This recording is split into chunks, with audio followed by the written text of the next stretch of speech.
Good morning, everyone. I'm Charlene Sinjenko, and welcome to another edition of Conversations, just purposeful, intentional conversations as we gather for her. Super excited about today's conversation, and just going to take a nice deep breath and appreciate the moment.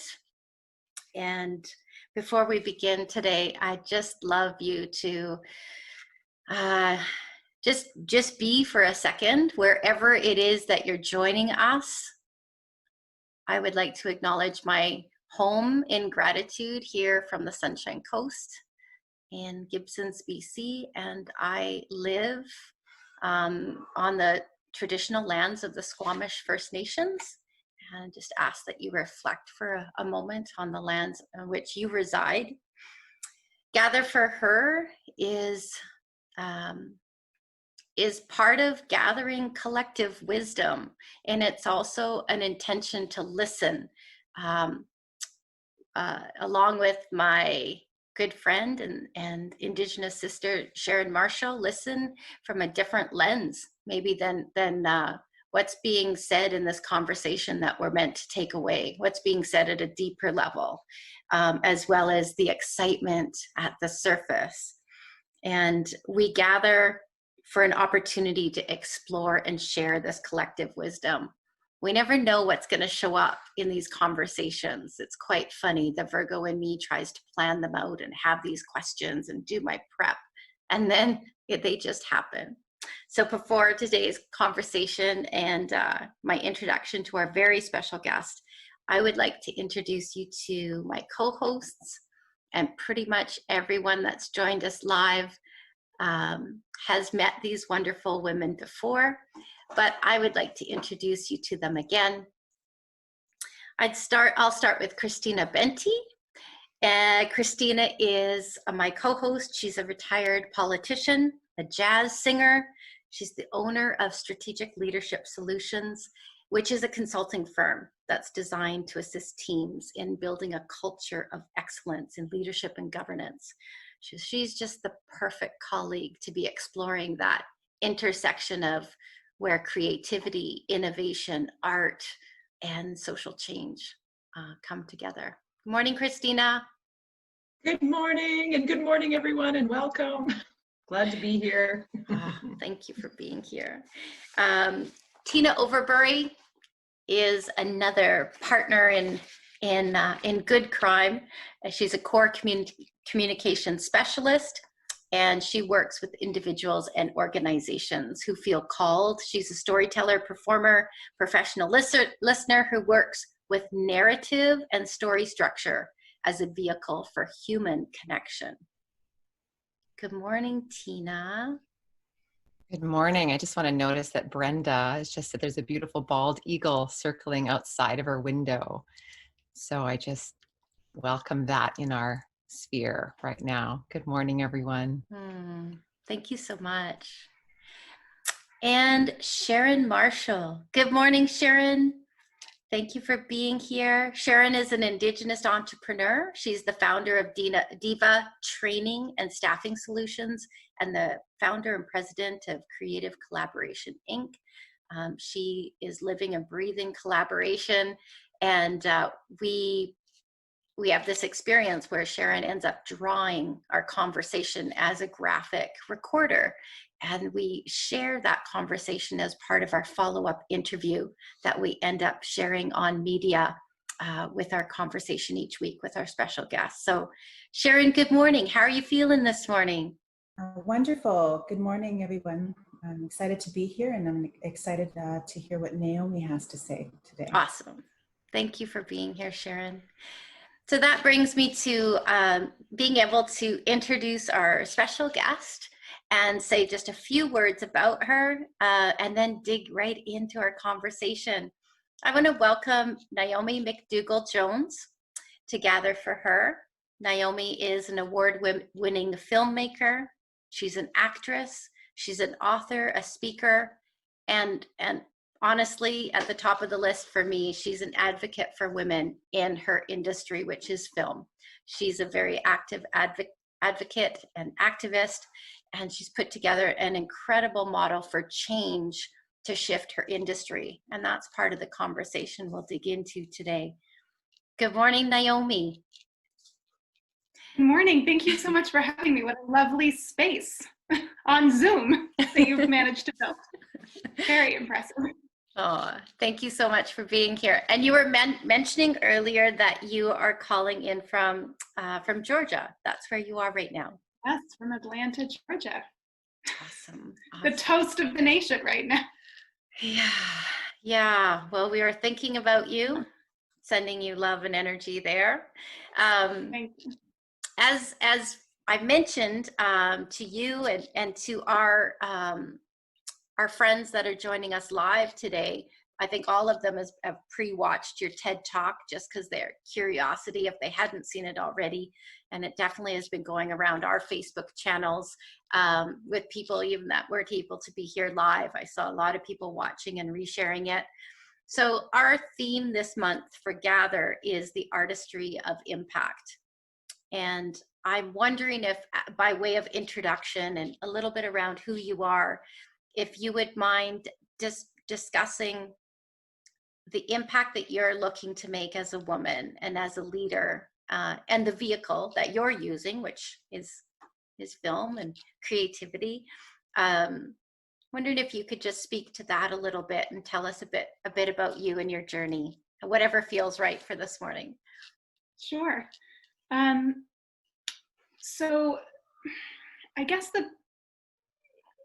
if you've seen the TED Talk, you've already heard me speak about this a little bit, but I just, to restate the situation that film and media are in the US, in the general population, white men are about 30% of the population. If you squeeze it down to white, straight, able-bodied, cis men, it's less than that, but let's just say 30%, which means that the rest of us are about 70+% of the human population in the US. In the film industry, 95% of the films to this day are directed by men and overwhelmingly white men. 80 to 90% of all of the leading characters that you see on screen are men and overwhelmingly white men. And 55% of the time that you've seen a woman on screen, she was naked or scantily clad. So hold those two sets of data points for a second, and then I want you to think about what stories do. The idea that humans have of making up imaginary stories and telling them to each other is a really strange behavior in the broader animal kingdom. There's no that's not a survival tactic. It's a really odd thing to do, and yet there's never been a human culture or society that existed without them. Whether it's in the form of myth or storytelling or just sitting around, or religion, or just sitting around the campfire telling each other stories, it seems to be incredibly foundational to being human. And I think the reason is that consciousness is really hard. It's, as soon as you have consciousness, there's sort of like this terrifying set of questions that arrive, like, what is happening? Who am I? Why am I alive? Why am I thinking? What am I thinking? Who are you? Why are you also? Like, there's sort of just this dizzying array of questions that open up. And I think stories are the ways that we sort of organize that for ourselves and for each other. And we share information, we pass down information about who's good, who's bad, who's important, who's not important, what is important, what are the values we share. And science backs this up in the sense that there's a raft of scientific evidence suggesting that the stories that we consume shape everything from our hobbies to our career choices to our relationship status to our views about ourselves to our views about other people to even literally our neural pathways. So if you hold that set of facts with the other set of facts that I just gave you, it's pretty dizzying to think about what that means for society. That the stories that we consume in the form of film and television, and certainly in this moment at a greater pace than ever before, are coming almost exclusively from the white male perspective. And it's not that that's a bad perspective. It's not that that's an invalid perspective. It's 100% valid 30% of the time. It's just that there's this whole other 70% of human experience that is almost literally gone, missing from our cultural storytelling, which right now more, is really film and television. And so then you think about, okay, well, what does that do to a society that we're so trapped in the matrix of the white male gaze that we don't even notice that is a perspective. We just think of it as the perspective. It seems normal to us now. And so I believe that as a result of this, we're at a point where we actually can't even see ourselves except through white men's eyes. And we certainly can't see each other except through that perspective. And the damage that does to not only the 70% of us, but also the 30% of them, to be trapped in the monolith of this one perspective is basically impossible to overstate. So that is why I spend my energy trying to fix that thing specifically, because I think if you shift the stories that are being told, you shift society. I'm trying to tackle this from as many different angles as possible, through as many different vehicles as possible. I make my own work as a filmmaker and a writer, and I try to claim my own voice and my own experience as an artist. I seek to educate other people about the situation, and sort of like I feel like one of my main jobs is going around kind of flicking on the light switch in people's brains, because we're trapped in the matrix of the white male gaze. Most of us don't even notice that it's there until somebody points it out to us. And then once, I'm sure you've had this experience, once you start seeing it, you can't stop seeing it. You're like, oh my God, it's everywhere. But until somebody points it out to you, sometimes you don't notice it. So I feel like that's my job, whether it's through speaking, through TED Talk, through the book that I've written that's just come out, to sort of like wake people up to what is true, and then give them tools to think about how to think differently, to get around it, because once you recognize that the systems that we have are fundamentally rigged against you, that is both depressing, and it's something that you usually have to grieve for a moment, but then it liberates you, because then you can say, okay, well, like, I'm never going to win playing by these rules because they're rigged against me. This game is rigged against me. And then that liberates you to realize that it's only one version of the game, and that there are other games, and that actually all those rules are made up not to benefit you. So that is part of it. And then I'm always looking for structural ways to address specific levers of power. So one of the things I've done is co-founded the 51 Fund, which is a private equity fund to finance films by female directors. Because money is a very specific lever of power that can be quite effective in enacting change. Although I tend to think that ultimately the most powerful thing is to wake people up inside of themselves and give them the tools. It's sort of if you teach a woman to fish versus give her a fish. So I'm working on both giving fishes, but also primarily teaching about fishing. Thank you. I'm just gonna, wow, like so many powerful bits. Before we kind of move into what I think will maybe be a bit of a couple of sections of impactful change, like the money and the model versus the capacity building within women. I want to reflect back and actually ask Tina and Christina, because man, you had some like really powerful insights, and I don't want to lose them about story. And I'll kick it off, and Tina, I'm hoping you'll join in, and Christina, but a perspective versus the perspective, and I think sometimes we forget that.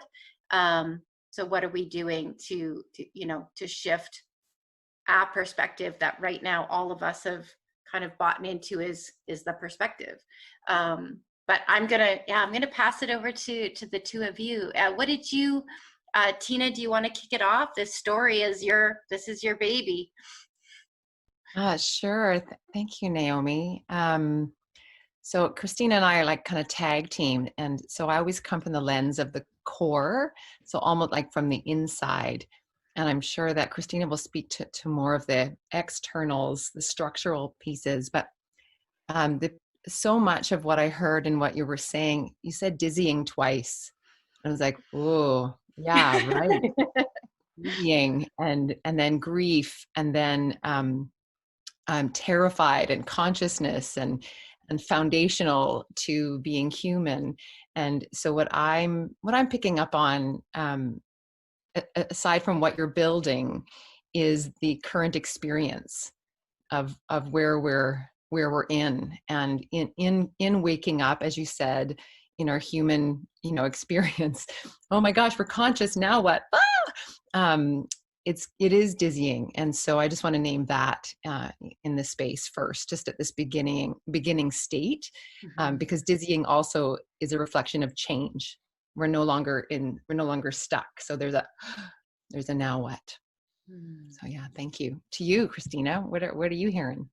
Well, I'll tell you one thing. I'm really glad this is recorded because I have every intention of listening to it a couple times. There was so much to actually dig into there. And of course, I'm thinking about it from my own lens in work with politics. And I was thinking there was a couple things.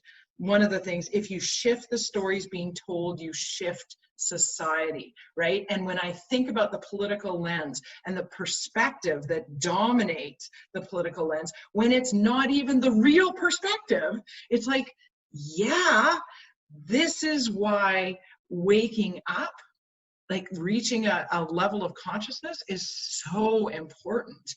And there's no opportunity like there has been now to really go, okay, the light switch has been flipped. Open your eyes and pay attention to what's going on. So as I think about the political lens, and I think again about the juiciness of this conversation, I'm like, yeah, this fits right into part of what I feel like my own work in the world is. So thank you, Naomi. Like I said, I'm going to be listening to this a couple times. Can I add one more thing too? Yeah, please. That really like smacked me around was when you said we actually can't see ourselves except through a white man's eyes, and the damage that does. It actually made me think, as a organization that's rooted in Indigenous story and culture, I was like, okay, so women are going through it through this, and Indigenous people, like, right?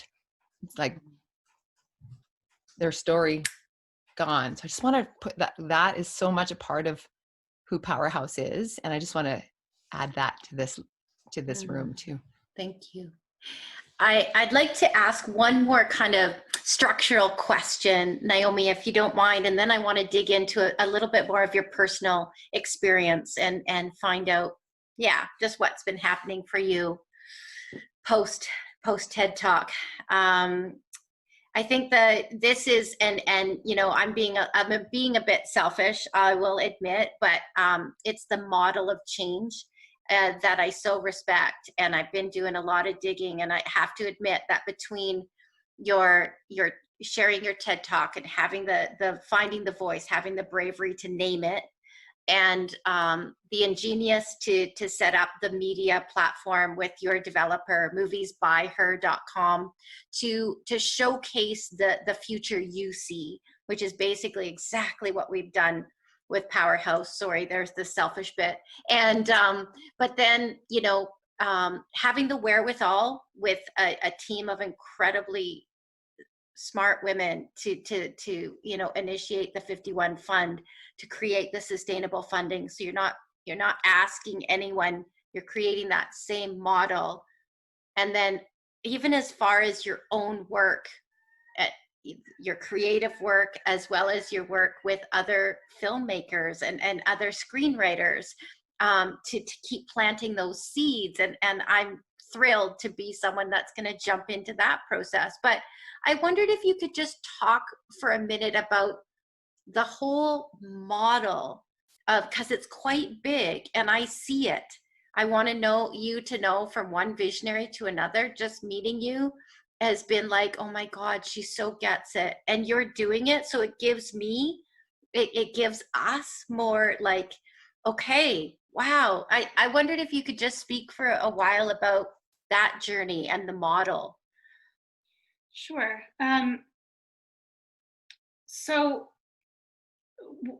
I'm going to speak about Hollywood because that's my sphere.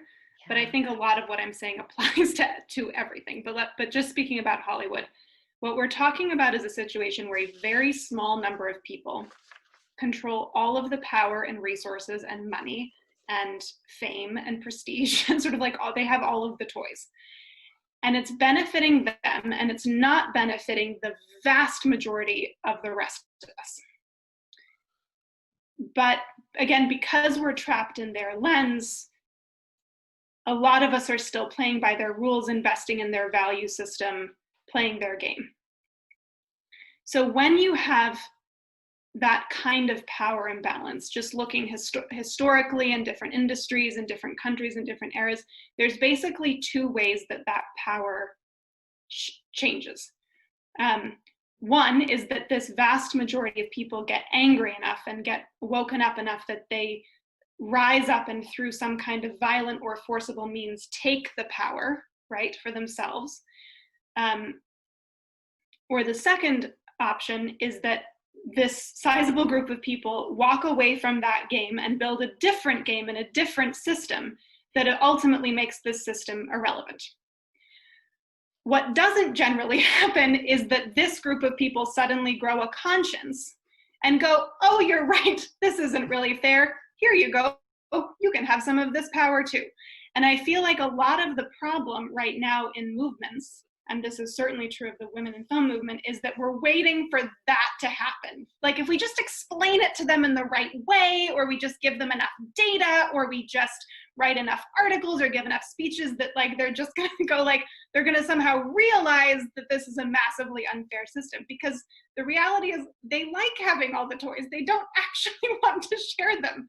And even if they say they want to share them, when push comes to shove, they don't want to give them away. So I think in looking at those two models for change that would actually work, I'm sort of the opinion that we should pursue all fronts simultaneously, right? Because this is so dire and this has been so immovable and so entrenched for so long that like we may as well try everything. But because I'm not actually advocating for some kind of forcible French Revolution style takeover of the Hollywood, and also that generally that kind of violent takeover tends to result in rebuilding the same structures, but with somebody else on top. It tends to be a lateral move. Where I'm investing my energy is in figuring out how to build something else. And there's this really fabulous video that if you haven't seen, you should go Google it and watch it, called The Pyramid and the Pool, where this woman explains sort of a theory of change. And basically it's that she uses a hierarchy power pyramid of sugar cubes. And so she's like, how do we break this? And then she pours water on it and it melts. And so that is kind of the theory of change that I'm operating from, is that if we can get enough of these people here to behave differently, to choose a different set of values, to actually start enacting the future that they want to see, that melts the power structure that exists. Also, for all of the incredible pain and uncertainty and destruction that COVID-19 is wreaking, it is also kind of melting the power structures for us. So this is creating a field that, to an extent that hasn't been true in a very long time, if ever, of destabilized power structures that is ripe for the building of new systems and structures. Thank you. I'm going to pitch this over to Christina. I just want to frame it briefly, but I thank you for sharing that. I couldn't agree more. I think that, as someone who's dedicated 20 years to creating systemic change, I think that what gets me excited in an extremely uncertain time is, that notion that all you need is a tipping point. All you need is a tipping point. And sometimes I forget and bang my head and try to, but, and then I think you also need the right timing, which you spoke to. And you also need a collective power of purpose-driven people. And I think the younger generation that's coming up, that, that some of these amazing moms have raised different values-based kids, children, young men, and young women. Anyway, there's ingredients right now that are giving me hope, a lot of hope right now. Christina, I wanted to pitch this to you because this is all about systems and change and the infrastructure needed for change. What are your thoughts? What's percolating right now? Yeah, I was going to say, Naomi, I love that. I love the pyramid in the pool by Martha Beck. And one of the things that she says, and I've used this so many times, and that is, she said, in a capitalist society, people exploit people, and in a socialist society, it's the other way around. Right? And so you're right. I love the notion, build a new system so that you make the other one irrelevant. That was really key for me. And again, I'm putting the political lens on it. And I think moving forward, what's going to be really, really key is that the balance of power has existed at the federal level and at the provincial level. And I think what we're going to see in this shift is that the balance of power needs to shift to communities so that there's a level of agency, so they're able to rebuild their communities, rebuild their economy in a healthy, in a way that shares resources and recognize, because communities recognize that their well-being is tied up with one another, and how they conduct themselves within the system impacts. Everything's interconnected. And so I see that the shift, and you're right, there's no better time than now to be paying attention to that. The system has shifted, and it's the illusion of individualism has been smashed, and now we actually really need to look after each other in our communities. And so, from the lens of community and economic development and social development and politics, all of this is going to be really necessary. That balance of power, but creating a new system, not recreating an old system that continues the same storyline, and this continues the same perspective. So that's my mind's blowing up right now. I have lots of juicy ideas. Yeah. Can I ask a question? Yeah, please.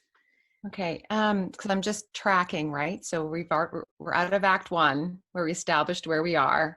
Here's what I know: dizzying, conscious, da da da. We're into Act 2, the new unknown. Oh my gosh! So we're talking about this model. And then we'll move into Act 3, which is our new known, right? And so my question is what's arising here around the conversation of a model, Naomi, in the work that you're doing? Because what I look at is that when one system works here, when it's a whole system, it doesn't matter where you place that system, it works because it's a whole system. So my question is connected to what Christina's talking about, is the power of community. I'm wondering, in your model, is that the direction you're going? And what does that look like in the implementation of that in what you're doing? Yeah. I'm so glad you asked that, because I wanted to jump in and speak to this after Christina, but I didn't want to interrupt anybody. So yeah, it's exactly the same thing. It's the diffusion of power down to the masses. So again, I'm going to speak really specifically to fixing the film industry, but again, I think it's kind of a metaphor for everything else also. So the way that films have been greenlit in the past, meaning and content generally, not just films but television shows, has been, meaning like what films get to be made or TV shows get to be made, is that artists apply, right? They send in their scripts, they apply to be directors, whatever. And then a series of gatekeepers, who again have been predominantly white men, decide whether or not whether they think audiences would like to see that content. And if they decide that that's true, then they give the resources, and then the film or television series gets made. Well, the inherent problem with that system is that whoever is in that gatekeeper role is only guessing, and they are always going to guess through their own unconscious bias lens, right? Anybody, if it was me, there would be the same problem, right? But it's a doubly compounded problem because they're all white dudes. So the internet has alleviated the actual need for gatekeepers, because we don't need to guess what audiences want to see now. We can just ask them through any number of means, like how many views does the trailer get? You can just poll people on the internet. You can ask chat rooms, like they're infinite. You can run Facebook ads and see what people click on. There's an infinite number of pretty cheap ways to find out what people actually want to see. And then you could just make that thing. So what I'm looking at with models for content creation is systems where the only thing that decides whether or not a film or television show gets made is whether there's an audience that wants to see it. And because film technologies are so much cheaper now, it's so much cheaper to make content, you don't need everybody to want to see that thing. You just need sort of a critical core mass of some group of people to want to be able to see that thing in order to make it work economically, which is good, because I think you don't want art coming out of like, what is the common denominator that everybody on earth wants to see? That's how you end up with the Emoji Movie, right?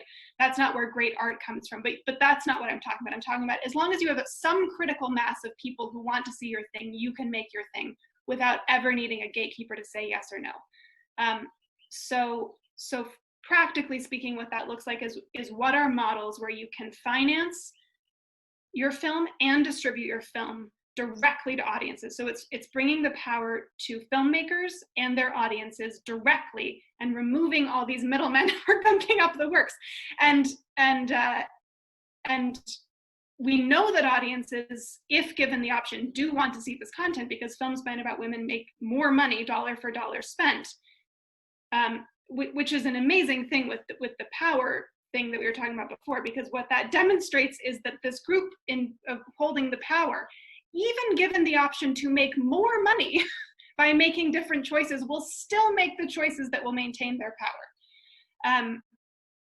So that's the other system. Just completely make a system that soup to nuts can exist between the actual stakeholders, which are the audience, and the artists, without the sort of administrative gatekeepers. Cool. Okay, yeah.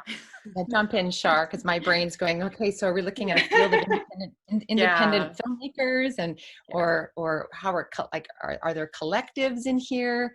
And I also know you can't push process, like change takes time, and foundational change is incrementalism at its finest. And that's because we're waiting for the world to catch up as we take brave steps forward. But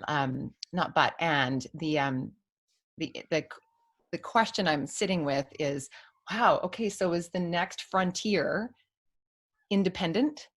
Is it collective? Is it all of the above? I wonder.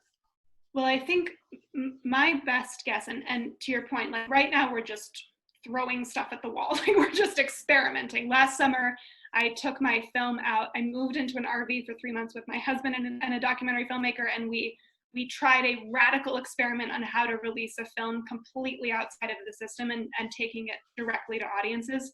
And it was incredibly successful on one front, incredibly not successful on another front. And like, but we're experimenting right now. We're just trying everything. But I think my best guess is that the future is independent in the sense of being independent from the system, but collective in the sense of artists and community, artists and audience members sort of forming different collectives that makes the economic model more viable. Mm-hmm. Yeah, when I apply a system lens to this conversation, I think the farther the top is from the bottom, there is more abuse of power.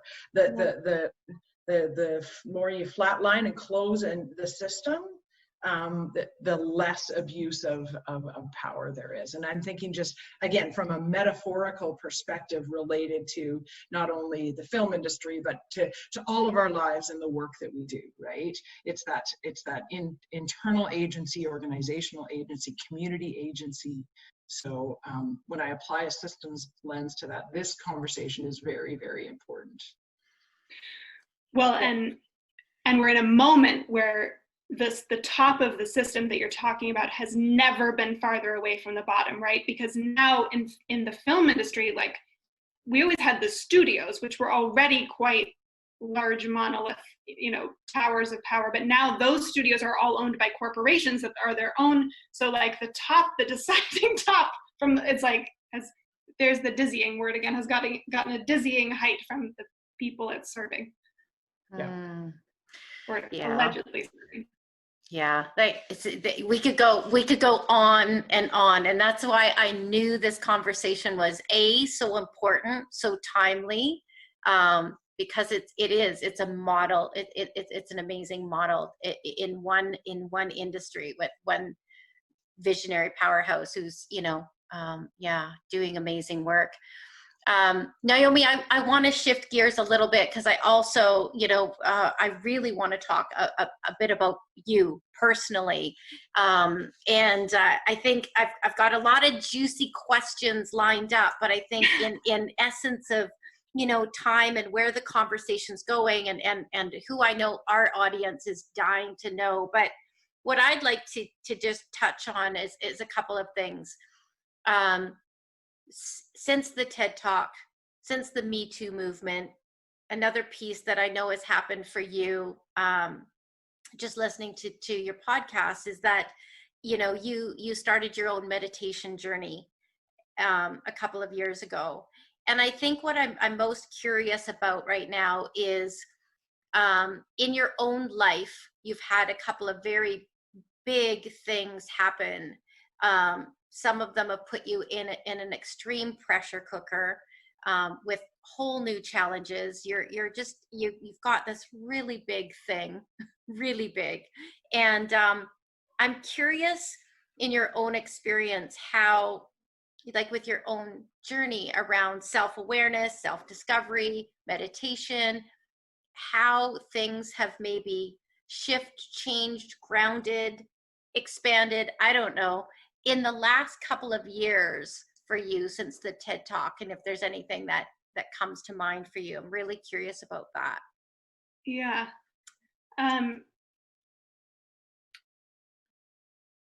Well, I want to preface this by saying that I'm not complaining on any level. Like, it has been it is and continues to be a tremendous honor to have the privilege of getting to give a TED Talk or write a book or use my voice or any of these. So I just want to preface what I'm about to say with that.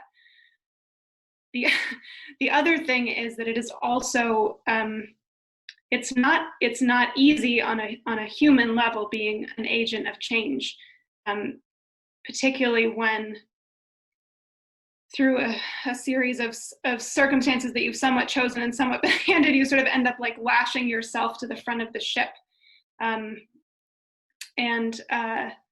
So I think the experience, so when my TED Talk went viral, which was actually a year after I gave it, like 1 million people watched it in 3 months or something insane like that. And when that happens, it's like drinking from a fire hose. Like, it's just sort of like you get it from all sides. And someone asked me in an interview recently if it was really hard dealing with the attacks that I got after that, talking about feminism on the internet was a little dicey.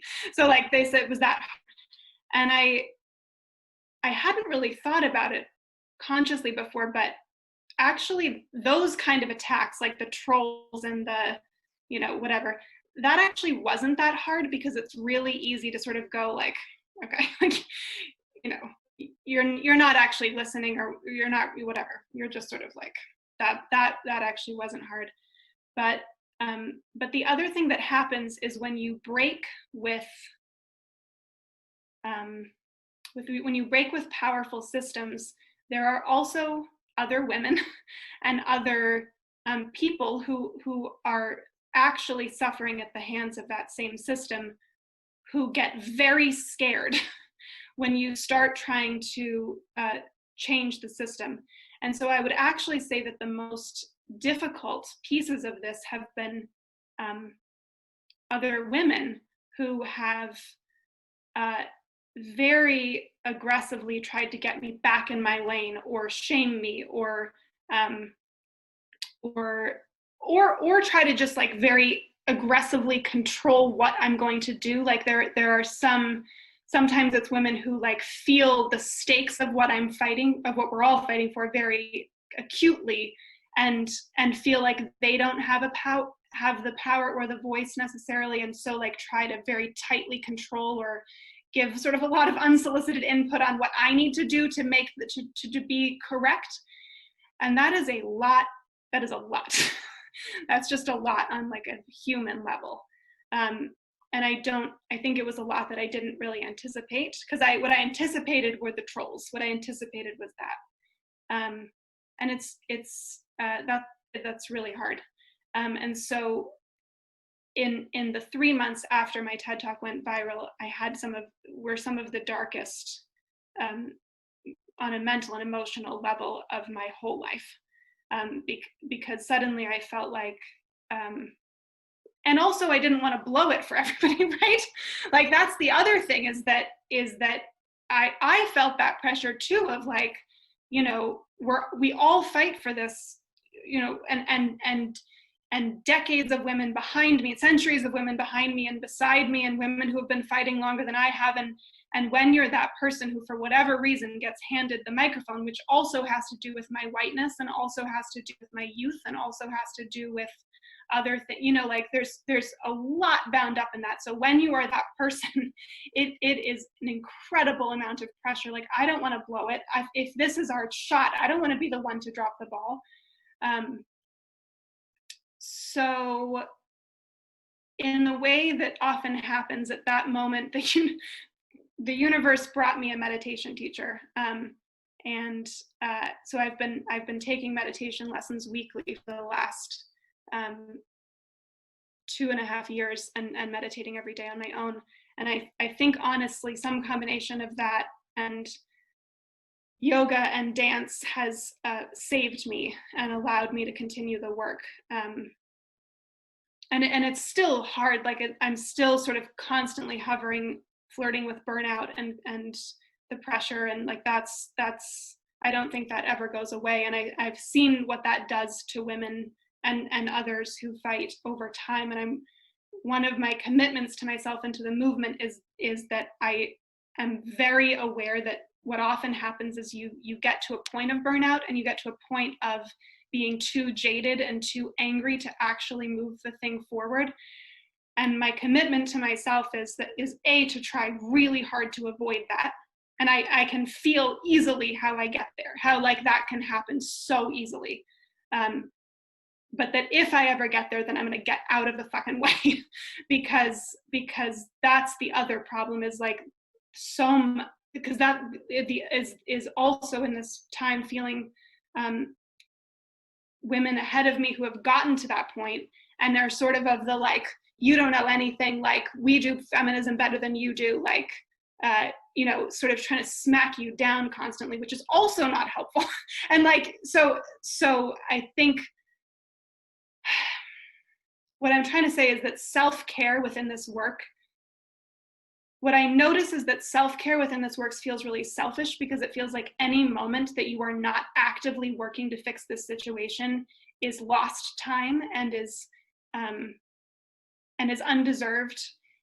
And particularly with questions of privilege, it just feels like anything that I got caught in this trap for so long of feeling like anything I did for me was wrong and bad and selfish.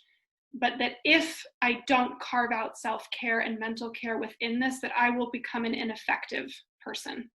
And also just hurt myself, which in the sort of interconnectedness of everything actually doesn't help anything.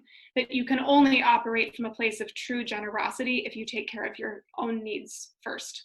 And not in like a money grabbing, like I need to take care of all, like, but just in like a basic human okayness way first. And that includes money, actually, not like, not mountains of money, but I've been in poverty for so long because this work doesn't pay generally.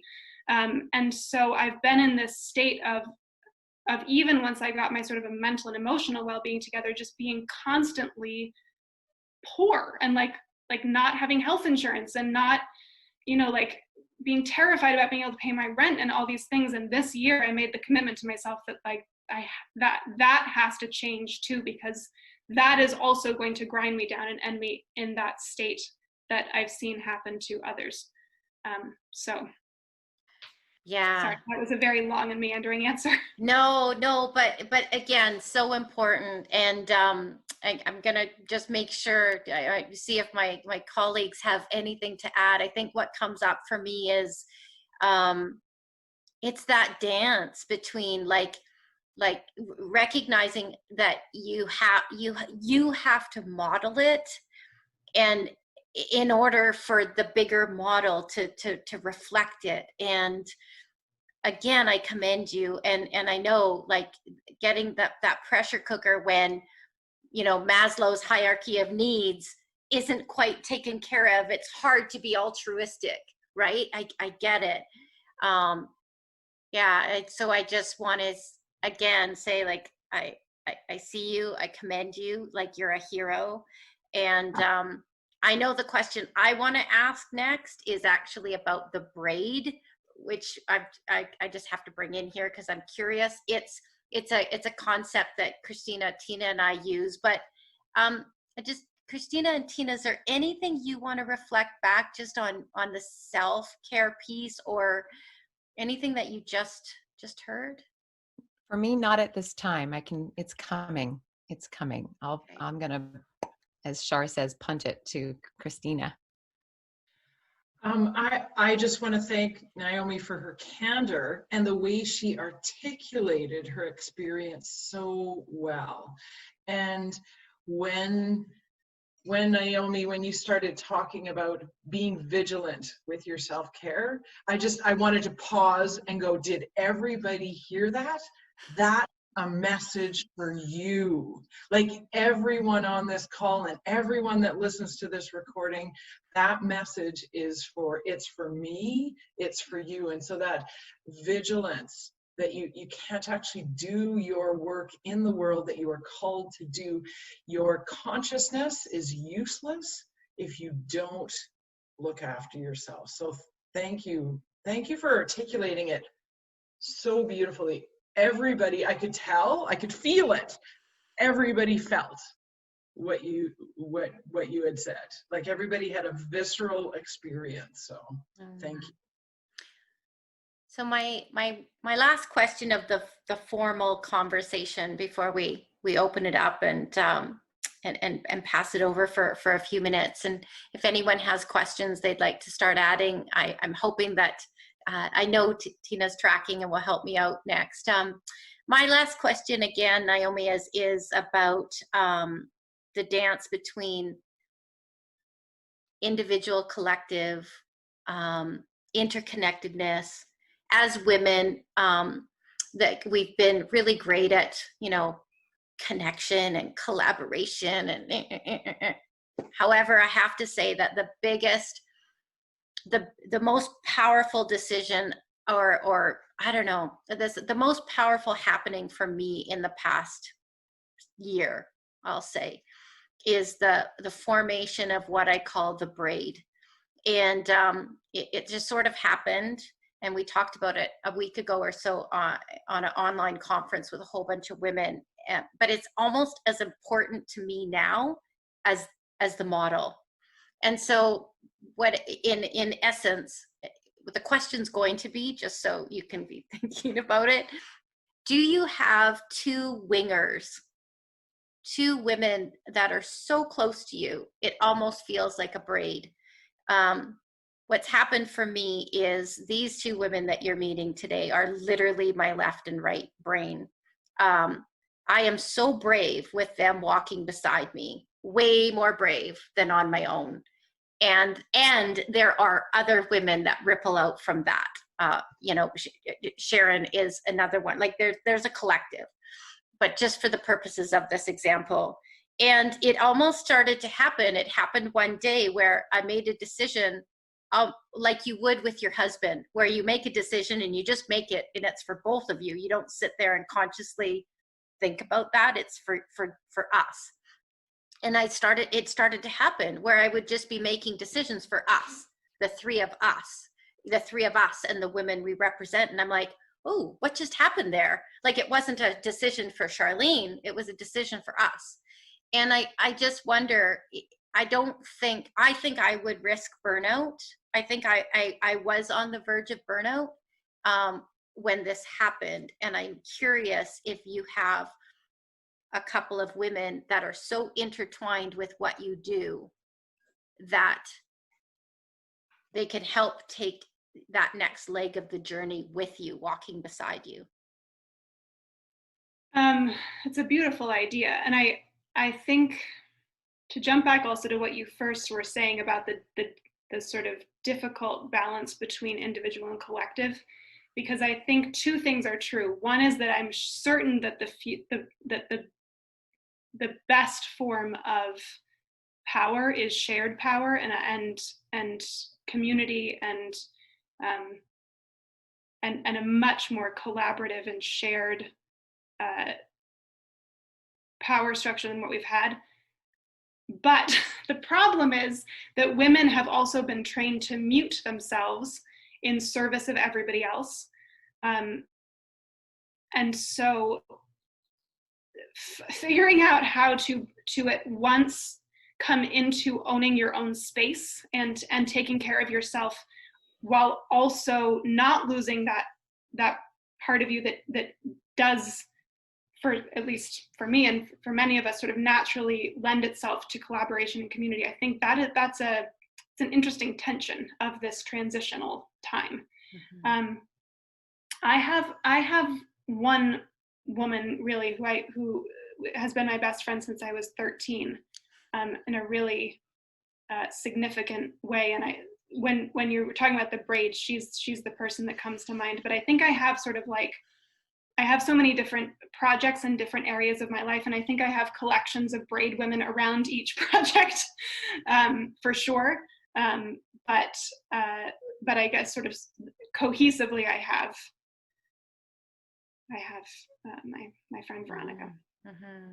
Yeah, thank you for that. It is a concept that I've really been playing with, and I want to thank you for what you have shared today. I would like to open it up. Just before I do, I'd like to ask my co-hosts and as well as Sharon, I'd like to just any final thoughts, Tina, Christina, and if not, I'd like to reflect it over to Sharon to just Sharon's just listening from a different lens and always reflects back to us just what she's heard, a bit of an Indigenous perspective on things, which I truly appreciate. Any final words, Tina or Christina, for this at this point? I do, but I want to hear from Sharon first. Okay. Thank you. Yeah. Sharon, go ahead. Thank you, Tina and Naomi. Wow, you are truly an inspiration, and I'm just so honored to be here listening to your story. It's touched me, and I think probably everybody on this call. What captured my interest is the connection between the independent and the collective. And I'm not going to be able to communicate this properly.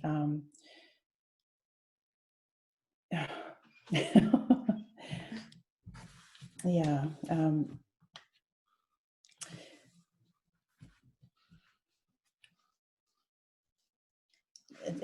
your talk about the independent and the collective, and the to and for the audience, which I believe is the global community, and that some systems.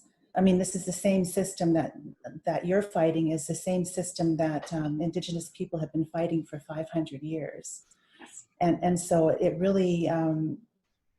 I couldn't help but thinking that what you're fighting for is so important, because it is the voice. It is our voice, and like the storytelling is foundational to the human condition. But for Indigenous peoples, this is our way of passing down our history for millennia. So. It's truly important, the work that you're doing, and